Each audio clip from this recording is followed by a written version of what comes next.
Du coup, Martine, t'as entendu la question parce que j'ai tellement embrouillé les choses là que c'est pas évident. T'inquiète pas, je suis. Ah ça va. Allez, 10 secondes.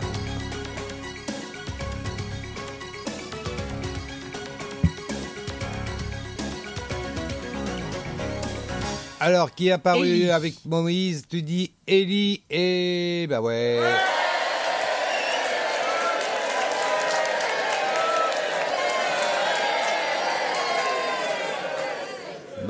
Non, Noé et Abraham, ils étaient pas là. On sait pas où ils étaient, mais ils étaient pas là. C'était Élie, Moïse, et puis qui rendait visite à Jésus. Ils avaient rendez-vous? Oui. Moi je te le dis. Et c'est au verset 4. Et c'est au verset 4, exact. Et tu lis du 2 au 4. Exactement. Voilà, ça me manquait pendant 2 semaines. Hein. Bon, alors, du 2 au 4, allez, on y va. 6 jours plus tard, Jésus prit avec lui Pierre, Jacques et Jean. Ses petits préférés, je trouve. Hein, c'est souvent. Hein. Et il les emmena sur une haute montagne à l'écart, eux seuls. Là, il fut transfiguré devant eux.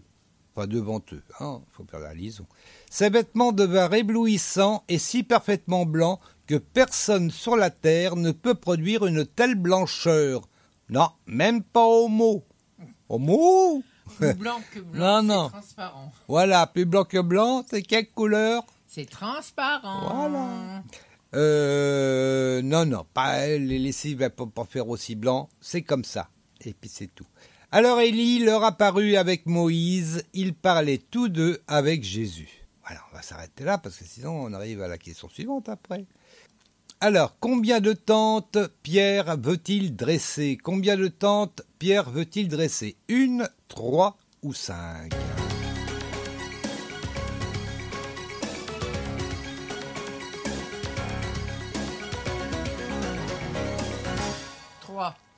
Trois, exactement.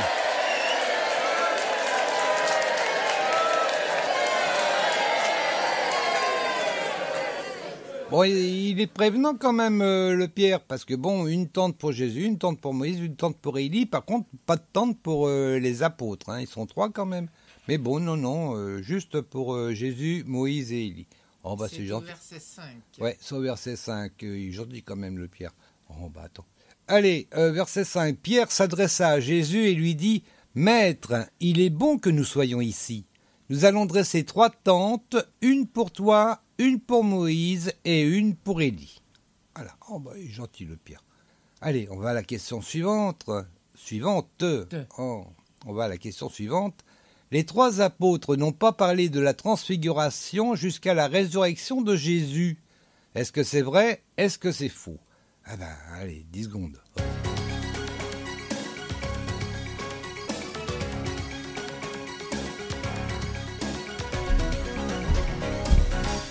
Je dirais vrai. Tu dirais vrai? Ouais.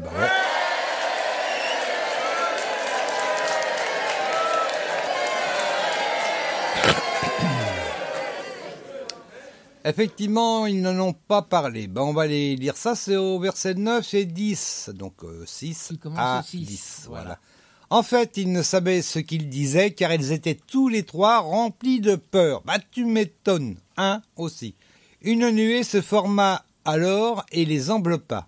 Une voix en sortit, « Celui-ci est mon fils bien-aimé, écoutez-le. » Aussitôt, les disciples regardèrent autour d'eux et ils ne virent plus personne, sinon Jésus qui était seul avec eux.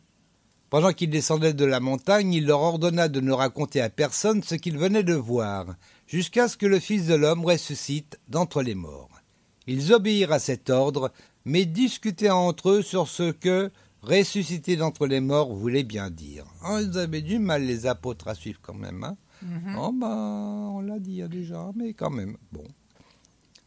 Allez, à la 5e question, qu'est-ce que c'est comme question? Je vais vous le dire. À quelle maladie peut correspondre la description des symptômes au verset 18? Non, je vous le lirai pas maintenant, et puis c'est tout. À quelle maladie peut correspondre la description des symptômes au verset 18? Alors, est-ce que ça pourrait être une crise cardiaque, un AVC ou une crise d'épilepsie? Allez, 10 secondes.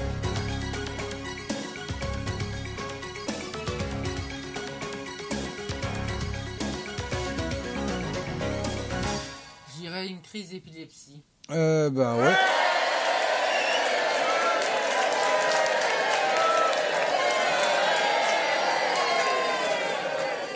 Bon, c'est vrai que c'est pas écrit dans la Bible que c'est une crise d'épilepsie, mais c'est vrai que les symptômes, pour ceux qui connaissent un peu les crises d'épilepsie, ça, c'est tout à fait ça. Nous, on a 2 chiens qui ont des crises d'épilepsie, donc on a une qui est décédée, mais on en a encore un et la dernière a été violente. Mais pour l'instant, tout va bien, merci Seigneur. Mais effectivement, c'est tout à fait ça, quoi. C'est la description parfaite de la crise d'épilepsie. Donc je crois qu'il n'y a pas trop de doute chez les gens, hein, quand même, en général. Non, je pense pas. Non, je pense pas. Eh ben, on en est au 11, donc on va lire jusqu'au 18. Voilà, on verra comme ça. Ils lui demandèrent alors pourquoi les spécialistes de la loi disent-ils qu'Élie doit venir en premier lieu. Oui, leur dit-il, Élie vient d'abord pour remettre toutes choses en ordre. Et là, Jésus continue en posant lui-même une question. Pourquoi l'Écriture annonce-t-elle aussi que le Fils de l'homme souffrira beaucoup et sera traité avec mépris? Alors peut-être qu'il a laissé les apôtres essayer de réfléchir un petit peu, mais comme déjà ressuscité d'entre les morts, ça leur disait rien. Donc là, à mon avis, ça ne devait pas être mieux. Ils sont longs à la détente. Ah ouais. Et là, donc, Jésus continue. En fait, je vous le déclare, Élie est venu et ils l'ont traité comme ils l'ont voulu, comme l'Écriture l'a annoncé à son sujet. Lorsqu'ils revinrent vers les disciples, ils virent une grande foule qui les entourait et des spécialistes de la loi qui discutaient avec eux. Dès que tous ces gens aperçurent Jésus, ils furent très surpris et se précipitèrent à sa rencontre pour le saluer. « De quoi discutez-vous avec eux ?» leur demanda-t-il. Donc c'est Jésus qui demande aux disciples. De la foule, quelqu'un lui répondit, donc les disciples, ils n'ont pas le temps de répondre. De la foule, quelqu'un lui répondit, « Maître, je t'ai amené mon fils, car il est sous l'emprise d'un esprit qui le rend muet. » Partout où cet esprit s'empare de lui, il le jette par terre, de l'écume sort de la bouche de l'enfant qui grince des dents, puis il devient tout raide. J'ai demandé à tes disciples de chasser ce mauvais esprit, mais ils n'ont pas pu le faire.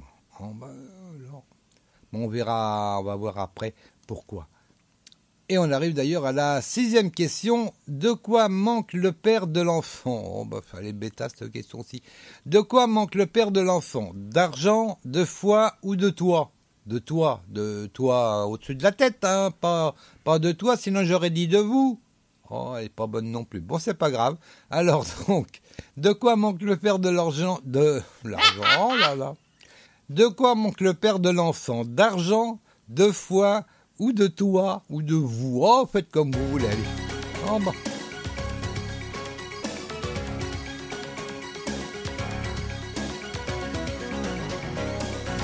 De foi. De foi, ben ouais. Oh, bah attends.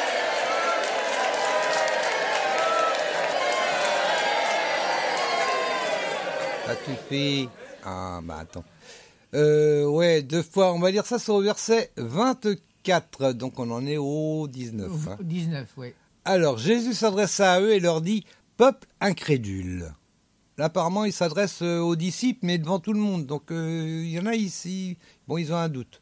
« Peuple incrédule, jusqu'à quand devrais-je encore rester avec vous? Jusqu'à quand devrais-je vous supporter? Amenez-moi l'enfant. » Moi, je penserais plutôt qu'il s'adresse peut-être à tout le monde. Je sais pas. Bon, je sais pas. Enfin, bref. Je pense qu'il s'adresse aux prophètes, aux disciples. Aux disciples. Ouais, je sais pas.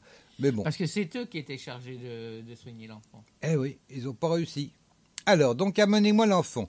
On le lui amena, mais dès qu'il vit Jésus, l'esprit mauvais agita convulsivement l'enfant et le jeta par terre. Celui-ci se roula sur le sol, de l'écume à la bouche. Donc, hop, crise d'épilepsie. « Depuis combien de temps cela lui arrive-t-il » demanda Jésus à son père. « Depuis qu'il est tout petit. Souvent même, l'esprit mauvais le pousse à se jeter dans le feu ou dans l'eau pour le faire mourir. Si tu peux faire quelque chose, aie pitié de nous et viens à notre aide. »« Si tu peux, répliqua Jésus. Tout est possible à celui qui croit. » Aussitôt le père de l'enfant s'écria « Je crois, mais aide-moi car je manque de foi. » Voilà. Ah oui, c'est la foi qui aide. Hein. Oh là là, c'est même le principal. Eh oui. Voilà, et puis je vais aller jusqu'à la fin parce que bon, hein. Ben Ouais. Donc, j'en suis au 24. 24. Jésus, voyant la foule affluer, commanda avec sévérité à l'esprit mauvais. « Esprit qui rend sourd et muet, lui dit-il, je te l'ordonne, sors de cet enfant et ne rentre plus jamais en lui. » L'esprit poussa un grand cri, secoua l'enfant avec violence et sortit de lui. L'enfant resta comme mort, si bien que la plupart des témoins disaient « il est mort ». Voilà. Mais Jésus, prenant l'enfant par la main, le fit lever et celui-ci se tint debout. Alors moi, en lisant ça, j'ai l'impression qu'il y a deux choses. Il y a d'une part la maladie, donc les crises d'épilepsie, et un démon qui lui rend sourd et muet. On a l'impression que c'est deux choses un petit peu... Mais bon, est-ce que l'esprit qui rend sourd et muet déclencherait parallèlement la crise d'épilepsie? Personnellement, je pense. Parce qu'il y en a, j'en entends... Ah ouais, mais alors tous ceux qui ont des crises d'épilepsie, ils ont un démon. Ah ben, je sais rien, mais personnellement, en lisant ça, j'ai un doute. Moi, je pense qu'il y avait un démon qui le rendait sourd-muet et que ça déclenchait des crises d'épilepsie. Voilà. Moi, ça me vient comme ça en lisant ça. Ça me vient à l'instant, là, bon, je sais pas, je le vois comme ça. Après, mais je sais pas. Mais là, on voit bien qu'il y a un esprit qui rend sourd-muet, ce qui, à la base, n'a rien à voir avec les crises d'épilepsie. Hein? Oui. Voilà. Mais bon, ça le guérit quand même. Bon, eh ben, voilà. Maintenant, j'en dirai pas plus parce que d'abord, j'en sais pas plus. Donc, ça aide. Oh, ben oui. Il y en a, ils en savent pas plus, puis ils le disent quand même. Oh, oui. Bon, c'est pas grave. Allez, on arrive à la pause musicale. On va écouter donc Christafari. Et puis, le premier titre, c'est pas le premier titre que j'ai choisi au départ. Je vais prendre le deuxième parce que j'aime bien. Christafari, donc, c'est Original Love. Allez, tout de suite.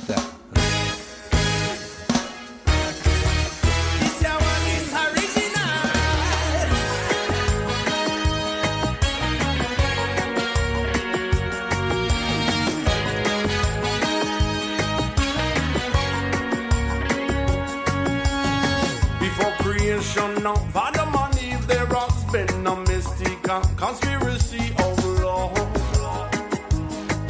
from the Father up above. Satan's on the loose, he's trying to deceive anyone who would believe in this great mystery of love. Zion up above. Well, it's a matter of the heart. For God is love and love is of God.